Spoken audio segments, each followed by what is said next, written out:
time. And for those of you online, I apologize for the late start.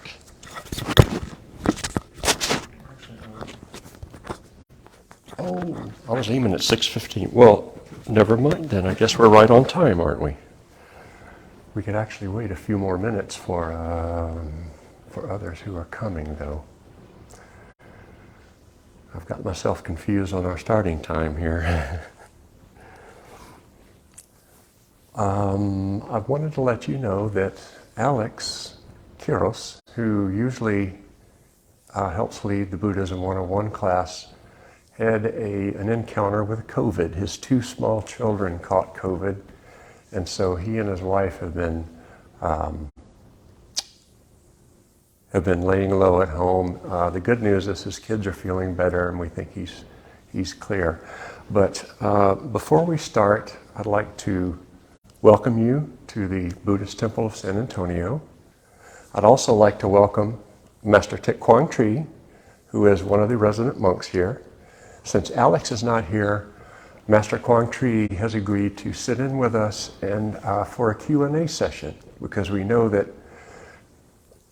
I've been studying Buddhism for a while, and I know that I have millions of questions all the time, and I know that when you're beginning the path, you certainly have a lot. So this will be a wonderful chance to ask some questions about your thoughts on Buddhism and your approach, and then that can morph into some discussion as well. So this will be a little different than our normal Buddhism 101. But after this class, we'll be back to our regular schedule. So in the meeting in 2 weeks, we'll read a parable and have discussion about that.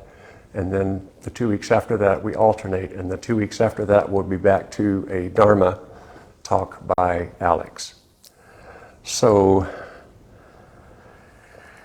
again, I want to welcome everyone. What we would like to do is to begin the class with a few minutes of meditation. We're going to meditate for about 10 minutes. If you are experienced in meditation, that's fine. If you're not experienced in meditation, that's fine as well. This isn't really a lesson on meditation per se, but meditation is a fundamental element of Buddhist study. The reason being that it centers on the mind and our awareness of the present moment. So the idea when we sit and meditate is not to quiet the mind forcefully or to try not to think, because the mind is always thinking. One thought leads to another, and when we're not in a state of awareness, some of those thoughts actually take us away somewhere else, right? How often have you been doing something and realize you're driving and you get all the way across town and you realize, I don't even know how I got here. So the point in meditation is and we have an excellent meditation teacher here, so I'm going to give you my approach, and then I might ask him to add anything in that he thinks might be helpful. So when we sit, generally we're sitting on the floor or in a chair, but meditation can take place at any time. Mindfulness can take place at any time of the day or night. But for this session, we'll sit quietly for 10 minutes, and what we want to do is to be aware of what's going on in our minds. So as we sit, we will get in a comfortable position. We'll feel the presence, the sounds and feelings that are here in the room, and kind of get ourselves locked into this present. Then as we meditate, when thoughts arise, rather than going with that thought, we simply let it arise and then observe, knowing that it will eventually fade away. So all thoughts are completely impermanent. So the idea is not to stop your thinking, but when you realize that you have a thought that's distracting you, that's pulling you away from your mindfulness, being aware that that's happening is a big part of the practice, right? So one of the metaphors I really like to use a lot is when we're sitting and we these thoughts begin to come through our minds and begin distracting us, rather than getting frustrated or feeling like we're failing somehow, it's more like training a puppy. So when we have a puppy, we love the puppy, but the puppy is not very well trained. He's rambunctious. He wants to please. So your mind is like that puppy. You want to train your mind to stay on the cushion. It's like training that puppy. You pick the puppy up and you put him on this cushion. You say, "Good dog, this is your cushion." The dog will sit there quietly for a while, then he'll get distracted and he'll run off and he'll be rambunctious again. We go find him, but we don't discipline him. We pick him up lovingly and we just place him back on the cushion gently and say, "Here you are, this is your cushion." So the point being is to be gentle with ourselves as well. We're not trying to accomplish anything when we meditate necessarily. We just sit with what is and try to be in the present moment completely. And I'd like to ask Master Quang if there's anything you'd like to add before we begin meditation.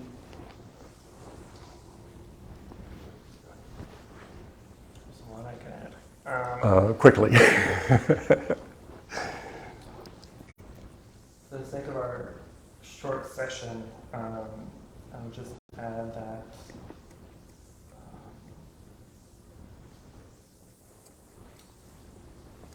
for very unfamiliar with Buddhism, with meditation, can at least meditate by counting your breath. It's a perfect exercise to do in a 10-minute session. So you breathe in and you breathe out, you're being aware of the breath. You're just counting one as you breathe in, count out 1, in, 2, out 2, until 10. At that point, you can either restart back at 1 or move backward from 10 to 1. At any time during that process, if you get distracted or you lose count, simply just go back to 1 and start over. And that'll start to train your mind to stay focused on one object. Since the point of meditation is to build your concentration, and concentration here means one-pointedness, and so the breath is your one-pointedness, and so counting the breath is one of the easier practices. Thank you. So let's all get comfortable. You want to get comfortable so that you are comfortable, but not so comfortable that you might fall asleep. I'll ring the bell 3 times. We'll begin meditation for about 10 minutes, and at the end of the 10-minute period, I'm going to ring the bell again. We'll come out of meditation, and then I'm going to give Master Quang the microphone, and we'll go into Q&A, okay?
Welcome back. Well, Alex, if you're watching, we miss you and we'll see you next time. I'd like to, we're recording this, so the person doing the main talker, where's the microphone? So I'm going to pass this to Master Quang so that we can hear his responses. So we can use this time any way we like. But I think while we have Master Quang here with us, we're honored to have him here today, and it's a real opportunity for us to ask some questions that he can give us some insight on, and I think it really will help us all, no matter where we are on our Buddhist path. So I want to welcome, we have 3 new folks here today. I want to welcome them as well. And I want to encourage you guys to ask any questions that you might have. So I'm just going to open it. Does anyone want to start with a question for Master Quang in this group? You have anything related to Buddhism? Yes.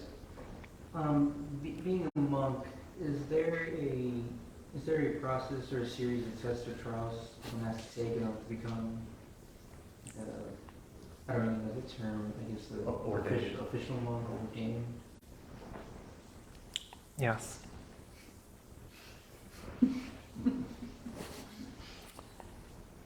Do you want to know the process?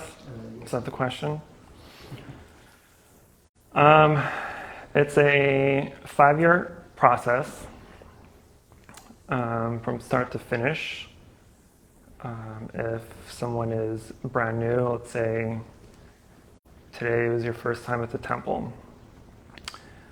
So this would count as day 1 of the process, and then for the next 5 years you work toward being a monk. From the get-go, the first step would be to, I'm going to use coming to this temple as an example. So coming to this temple, the first thing, or the thing that someone does to officially become Buddhist, or become part of the,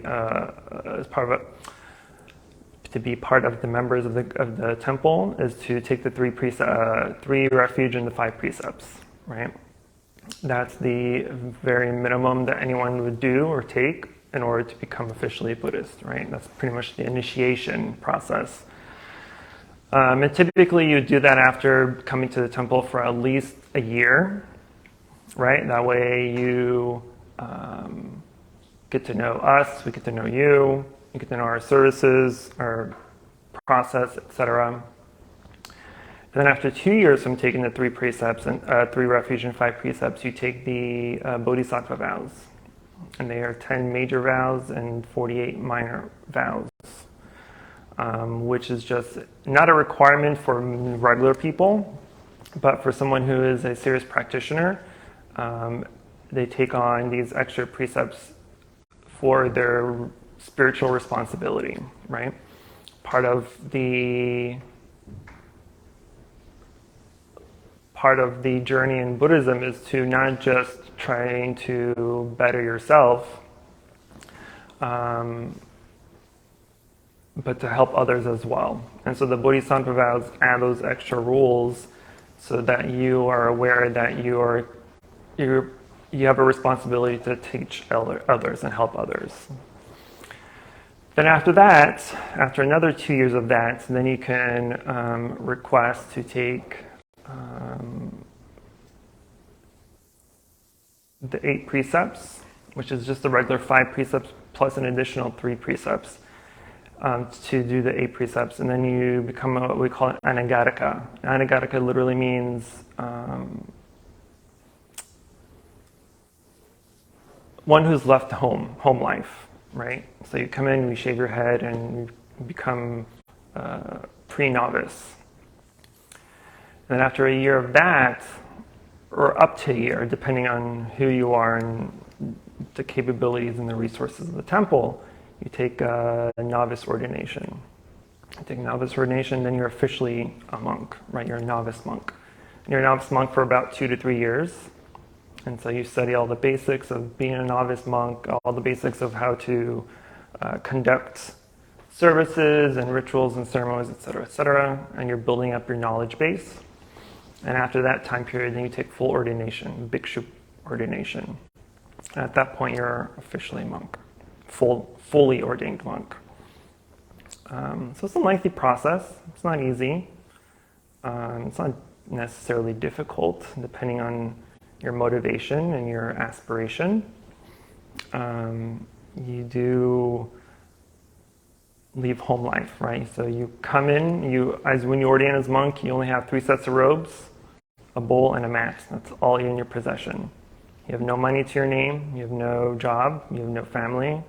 You emancipate yourself to an extent from regular life, including your family and friends. You can still keep in touch with them and see how they are, but you don't have that same relationship as before, right? You don't hang out. You can't just go out and hang out whenever you want, kind of a thing.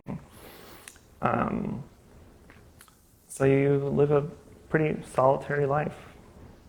It's fulfilling for me sometimes, most of the time. We're a small temple here, so there's only 3 of us, 3 monastics, so it's a little quiet a lot of the times, but that's fine. That's the way I like it anyway. Does that answer the question? Yes, thank you. Yes, ma'am. I have a question just about what Buddhism is really, and just like the different values and beliefs that someone coming in would, expect as, because I grew up in a different religion, so I'm just curious what those might look like. As did all of us, I think. That's a very long answer. Yeah. I will preface and say that I recently started a podcast called Dharma on Demand, or Dharma Tree, and I answered that question in my very first episode. And I anticipated it to be like 10 minutes. I'm like, I'm going to do this 10 minutes max. It was like a 35-minute answer. Because there's no one right way, there's no one right question. Buddhism, unlike Christianity or any other world religion, has a very expansive scripture. So you see all the orange books up here? That's not even 10% of our scriptures. You can see how large they are. So Buddhism doesn't have a Bible or a Quran or a Torah, right, where this is it. No. We have a set of scriptures and we have a plethora of other scriptures to go with it. But very generally, Buddhism is many things. Buddhism, depending on who you ask, they're going to give you a different question, depending on what tradition they are, depending on their knowledge base, depending on the position, if they're a lay person or a monastic. But anyway, back to the actual answer. Buddhism is a religion, it's a philosophy, it's a spirituality, it's a way of life. But generally speaking, it is the path to end suffering. It's the path to eradicate what causes us to have dissatisfactions in life. It is the path that helps us eradicate what we call defilements of the mind, or more importantly, the 3 poisons: ignorance, greed, and anger. Those are the fires of our world, right? Everything's revolved around ignorance. It's revolved around greed. It's revolved around anger. So our practice is to eradicate those 3 fires. And we eradicate those 3 fires through the different teachings. Most importantly, the 4 Noble Truths and the Eightfold Path. 4 Noble Truths is that in life there is suffering. The second truth is the cause of suffering, which is desire or attachment to our desires. The third, that there is a way out, essentially. There's a way to escape, to break the process of continuous rebirth. And the fourth is the Eightfold Path. This is the path to eradicate our suffering, to break the chain of constant rebirth. And so the Four Noble Truths and the Eightfold Path is the foundation of all the teachings in Buddhism. If we had a Bible, it would be the Four Noble Truths and the Eightfold Path. Because everything stems from those teachings. So it's a mind-centered religion. You don't have to necessarily believe in Buddha or the Bodhisattvas or the saints or the patriarchs or any of that. They're not important. You're not here to worship them, to pray to them. They're not going to answer you. They're not here. You can pray to the statues, cement, plastic. What are they going to do? Please give me money. Make your own money. Go out and get a job, do work, right? That's the blessing. The blessing isn't asking for things, it's doing it. And so because it's a mind-centered religion, that means you have to do the work. You don't go pray to Buddha. Buddha, I want enlightenment. No. You want enlightenment? Go read a book. Learn to meditate. Learn to practice correctly. Learn to treat people with kindness and compassion, generosity. That's your way out of suffering. So there's a lot. There's a lot, but that's the general synopsis of Buddhism, if that makes sense. There's a lot. If you enjoy reading, I can provide you a couple of books for you. Okay, thank you. There's a lot. I literally can speak about this answer for 3 hours nonstop. Ask any of these guys. They know I love to talk, so I can go on and on and on. But we don't have that kind of time. But you can go and listen to my podcast, though.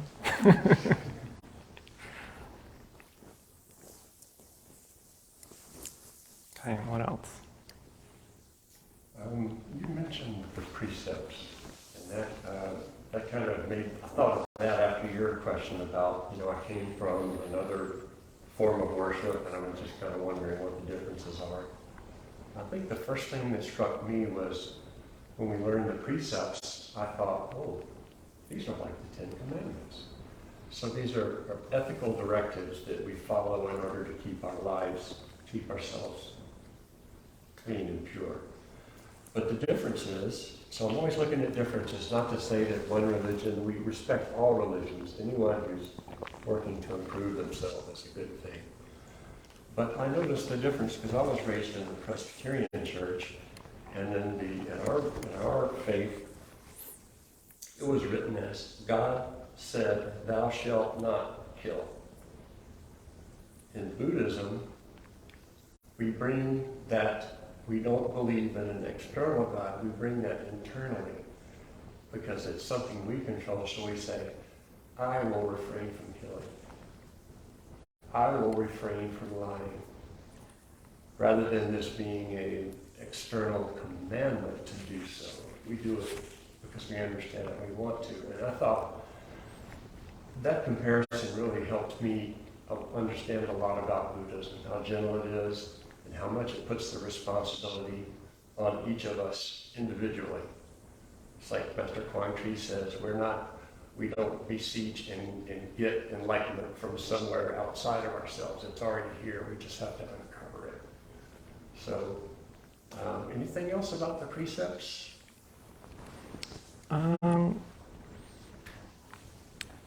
The only other often misconception about the word precept. Well, let me ask this. When I say the word precept, what does precept mean to you? If you even know what the word means. Principle? Except you already know. I'm just guessing. Like a rule? That's often what people generally think is the rule, right?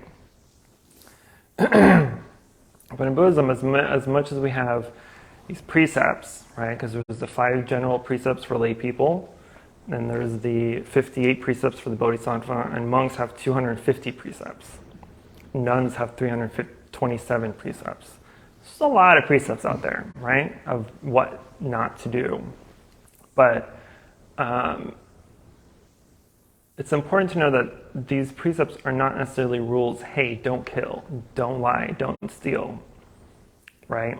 They are suggestions to say, hey, if you don't kill, if you don't lie, if you don't steal, you'll naturally become a better person. You'll naturally be a happy person, right? If you killed someone, what's going to happen to you?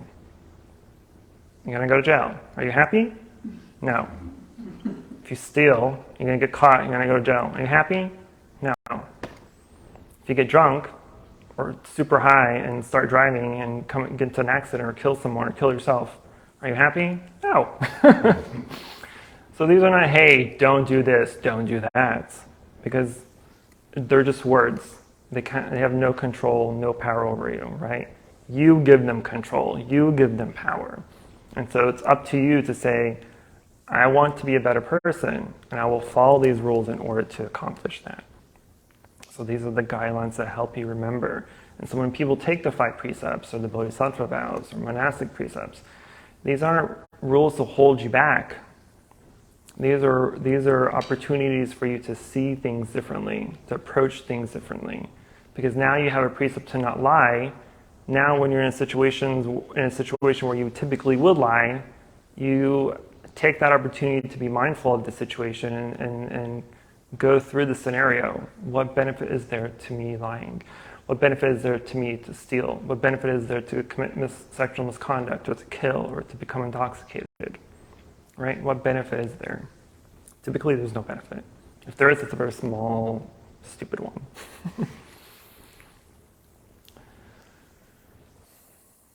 Okay, I'm gonna stop there.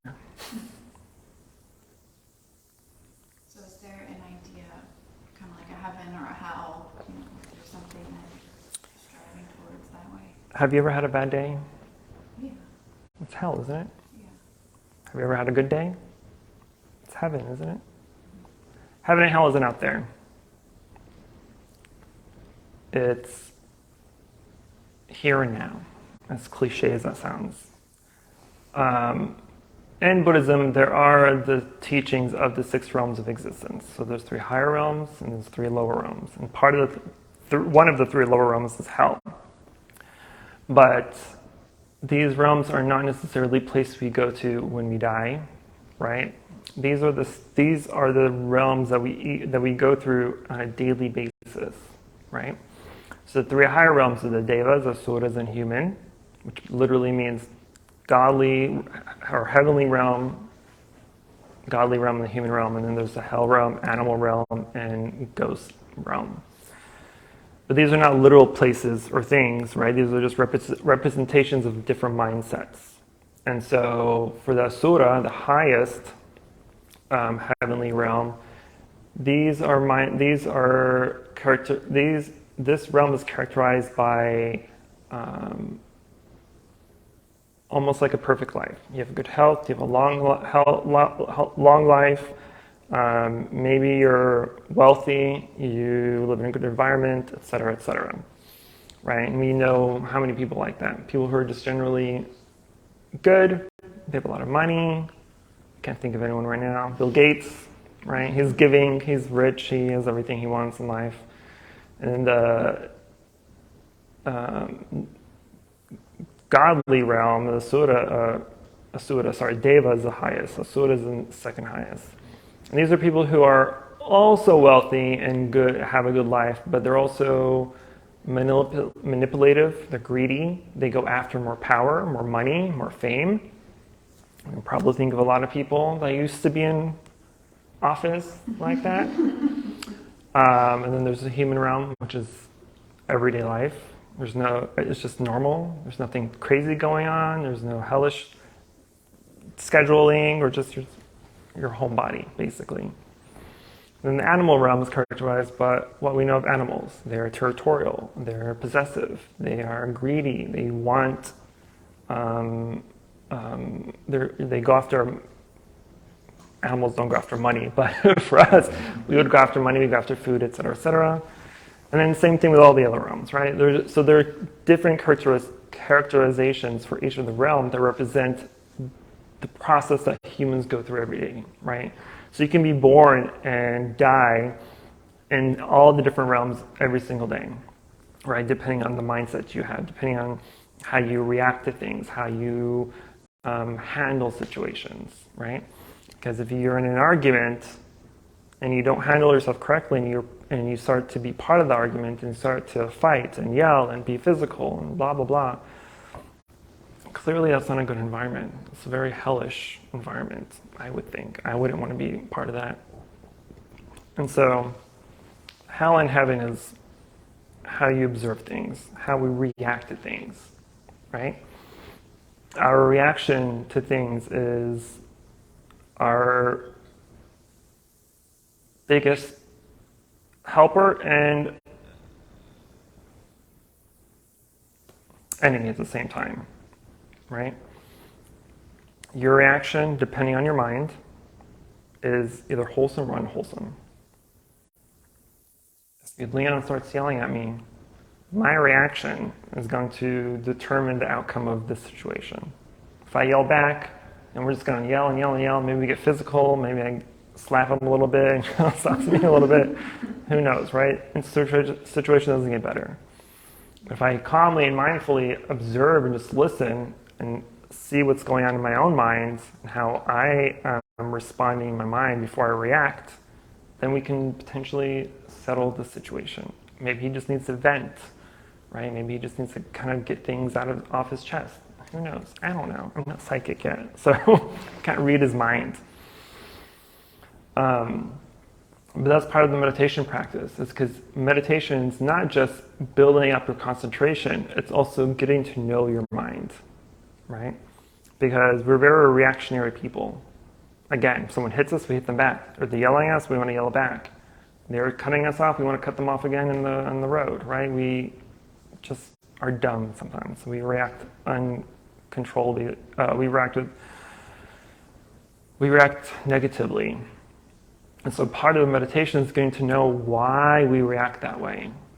So when something comes up, whether it's negative or maybe it's a certain person that causes certain feelings, instead of reacting, oh, I hate them, I can't stand them, I wish we get hit by a car, or they get fired, whatever you want to go through, instead of saying those things, ask yourself, why do you feel this way? Why do they make you feel this way? Why are you reacting this way? Right? Because the problem isn't with them, it's with you. Nothing, no one can make you feel or think or do anything, right? They can give you causes, they can give you conditions, but it's your responsibility of how you take that information. It's your responsibility how you react and respond to the situation. I always use the example, if someone's calling you names, someone called you big fat purple cow, does that actually make you a big fat purple cow? No. But if you are weak-minded, you're going to take those words and you're going to believe in them, right? So does the harm come from their words, or from the harm comes from you allowing those words to affect you? It comes from you. So you are responsible for everything that you do in life. Everything that you think, everything that you say, everything that you do, you cannot blame others for those actions except yourself. So if you want a better life,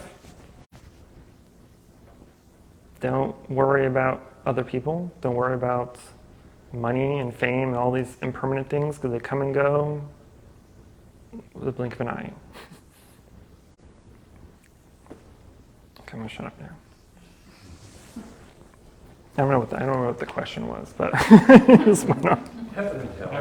Heaven and hell, there we go. I think that was a good point. We make our own heaven and hell every second. So does that mean that you said you can go through all the realms in like literally in one day? Mm-hmm. So it's just how you think that you can live in the upper realm? Yes, and not just your thought process, but your actions and your intentions. Because in Buddhism, when we look at the 5 precepts, for instance, you can break them all in one day, but the negative karma there won't be as bad depending on your intention. So if your intention was malicious, your intention was to specifically go out and look for something to kill, or specifically go out and look for something to steal, or to whatever, your intention is bad, then you're gonna have negative consequences. But if your intention was not to do bad or to do things maliciously, then it won't be as negatively impacted, right? So depending on how you view things, depending on how you react to things, that will cause your mind to live through the different realms. So we all hate Mondays, right? If you work, everyone hates a Monday. So if you go into work hating a Monday, just dreading the whole day, you're already in a bad mood, and then you're going to cause other people to be in a bad mood. So now the whole workplace is a hellish realm, right? Or if you go somewhere and you're greedy, then you're in one of the higher realms where you're capable of purchasing or buying something, but you're greedy for it, you're not sharing with everyone else, you want it all for yourself. That's also a realm, a realm of existence. So it's just how you react to things, how you respond to things, how you think through the situations that you're in. Make sense?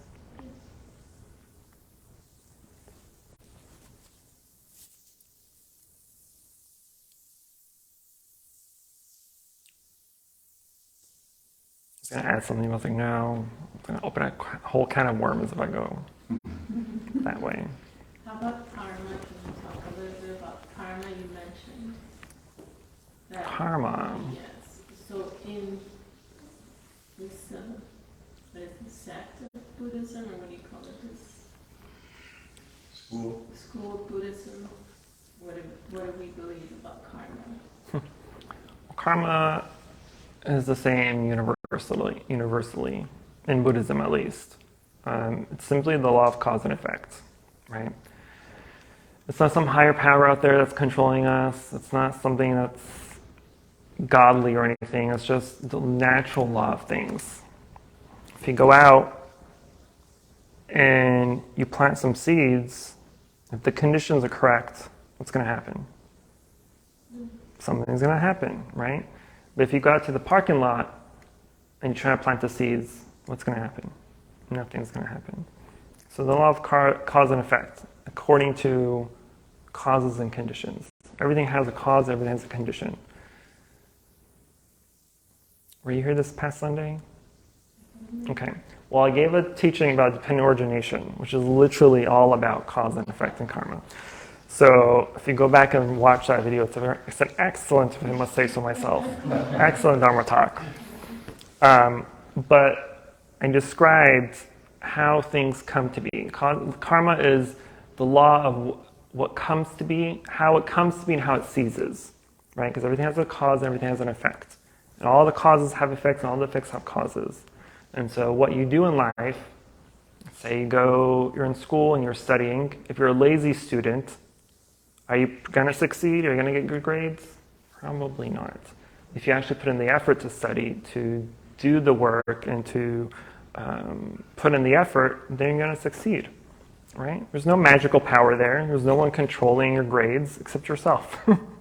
So everything in life is the same thing. If you apply positively to what you're doing, then you're going to get positive outcomes. If you do things negatively, you're going to get negative outcomes. So it's nothing that's super special or super magical or anything like that. It's just a natural law of things, of how things come to be. Same way with this building.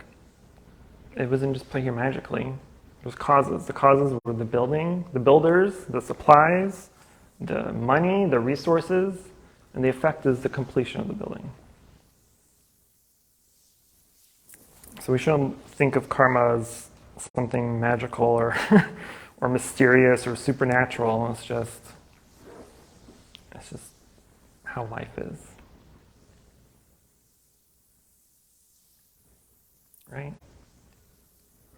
Sure.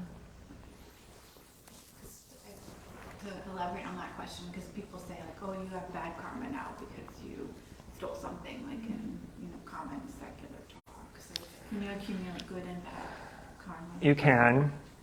You can accumulate good and bad karma. In Buddhism, karma comes in three ways. Either comes immediately in your current life, or it can come in any time in the future, or future lives, or literally between now and the day you become enlightened.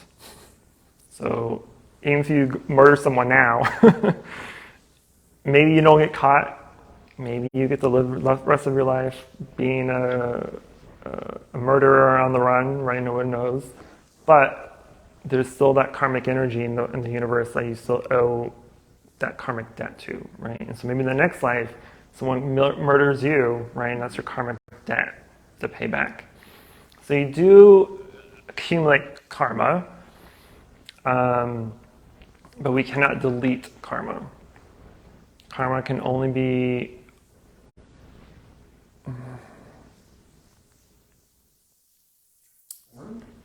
transformed is a good word.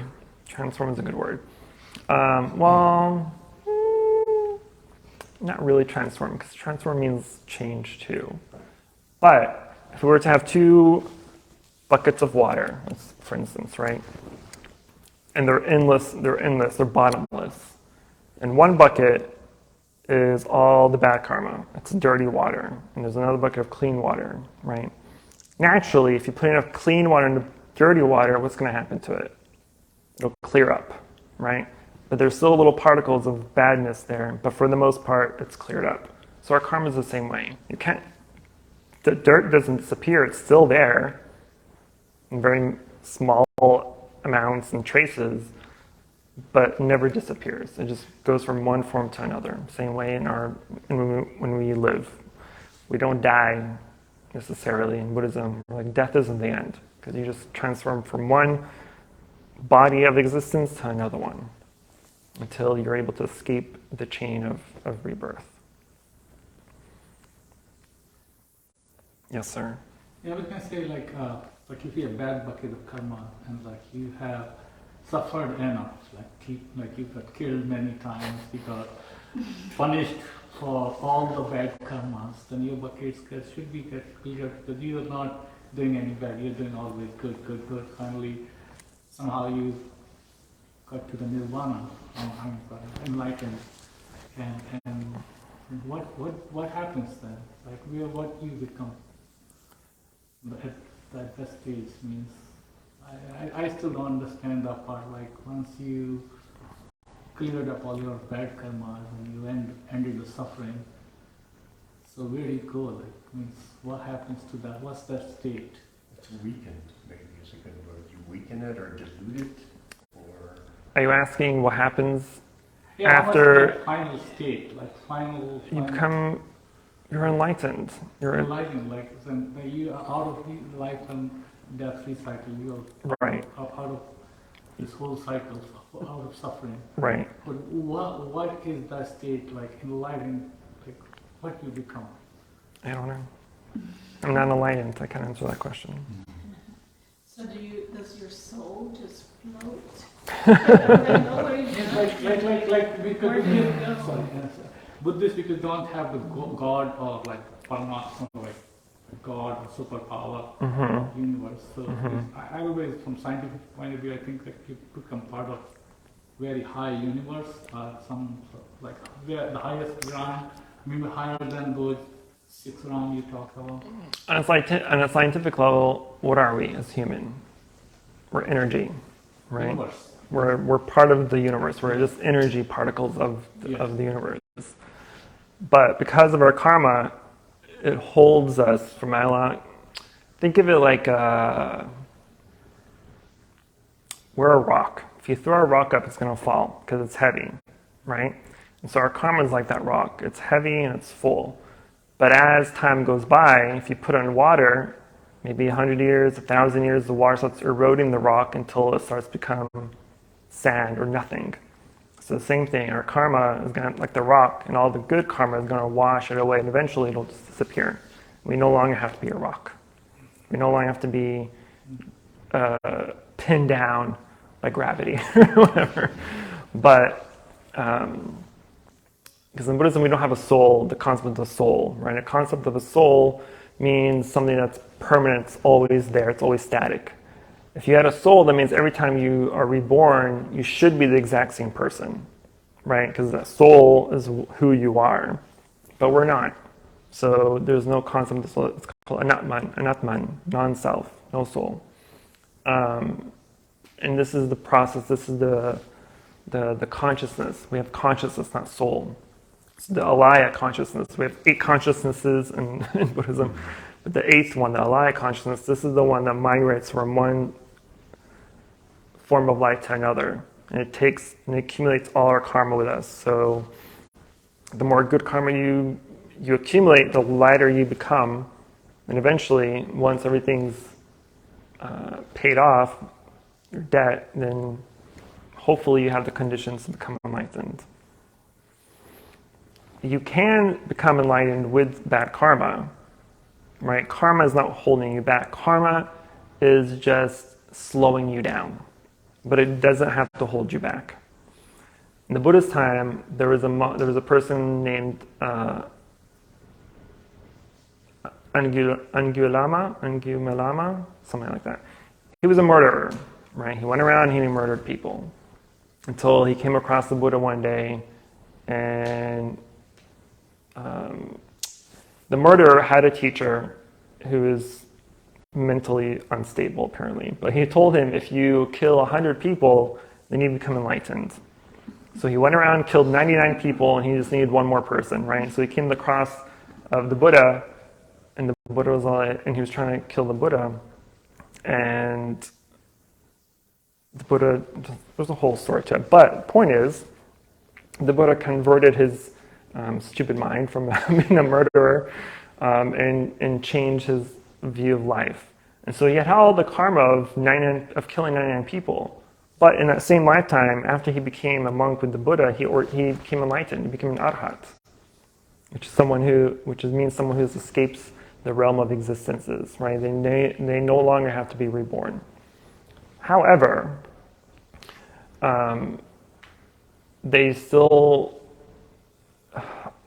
have the potential to be reborn one more time in a heavenly realm in order to accumulate enough good karma to erase the bad karma.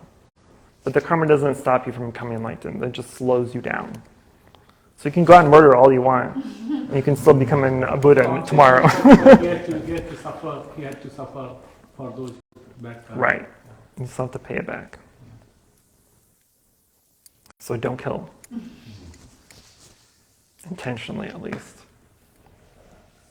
So very interesting. We've kind of come from the very simplest initial thoughts about Buddhism to the really highest realms of, past lives and all that kind of thing. So to me, it just helps me realize how deep and rich Buddhism is.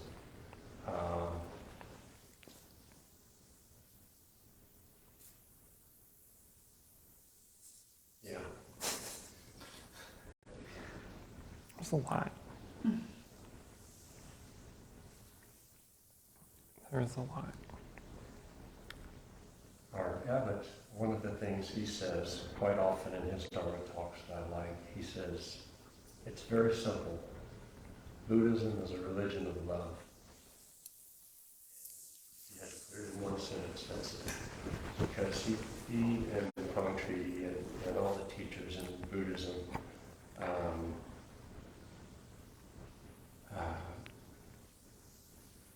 they teach us that, oh gosh, I lost my train of thought again. Love.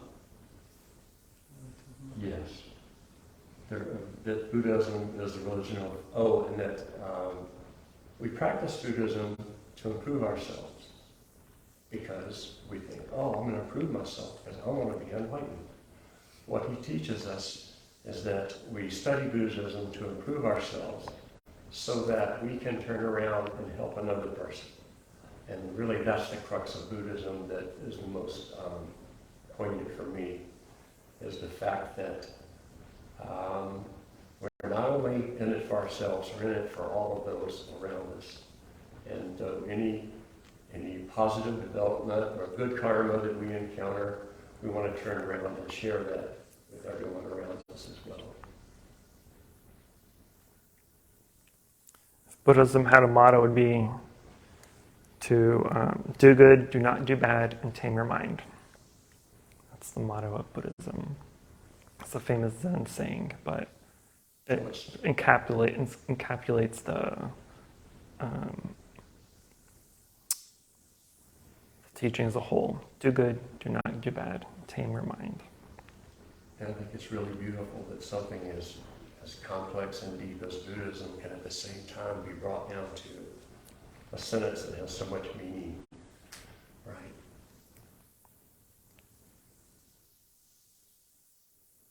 But, often finding a way out of our own hell is by listening and offering comfort and help to other people.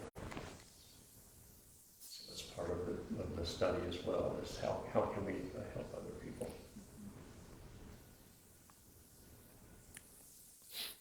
Yeah, our world needs help. After the past couple of weeks, I'm like, I don't like it here anymore. I was talking to a few of the folks about how heavy my heart, and I'm sure yours is after yesterday. I won't go into it, but just as an example of what we deal with in our chaotic samsara world, which is a world of pain and suffering often. So the best way for us to understand and to learn is through Buddhism, to understand that things like this will happen in the world, and at the same time we can also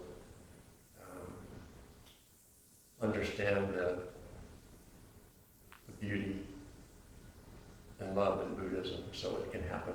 It's not mutually exclusive, I guess is what I'm trying to say. So the only way we can deal with the evil we see in the world is by ourselves not being evil. Does that make sense? Well, this has been a wonderful discussion. I think we need to wind it up because I don't want to keep people too late. That was an amazing discussion, and thank y'all for those questions. They were fantastic. What I'd like to do now is, if nobody has any more questions, we're going to, we'll ring the bell to end the session, and I'm going to ask Master Quang to please share the merit, which is again where we say any merit that we've accumulated through our study and here, that we want to share that with all beings.